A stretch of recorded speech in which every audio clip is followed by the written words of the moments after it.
Today I am reviewing this wireless battery-powered eye massager from SKG. They sent me this to review and I thank them for that. Comes in this nice box.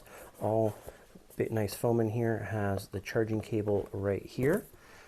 Here is the eye massager. You can see it has an adjustable strap with nice gold accents, and there's a silicone pad on the back here for your head for extra comfort.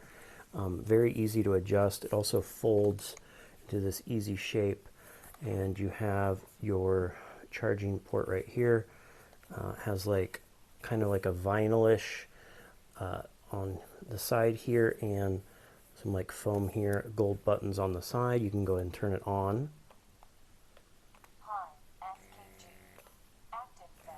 You can see it moving.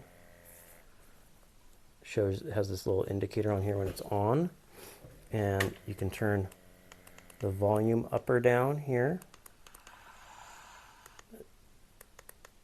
It'll turn different music. It has different modes. So we're in active mode.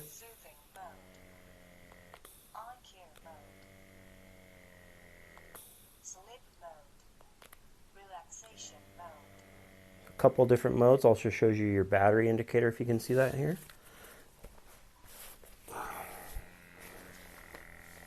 Overall, very comfortable, easy to adjust as you use it. Good for stress relief. You know, if you have some sort of migraines, it could be helpful as well. You can hear like little music and streams and birds playing that you can turn it on or off, and it has this percussion that's pushing it in and out on my head, giving nice pressure all around my face and my eyes, and then it lets it go. You know, just like how, like, if you ever have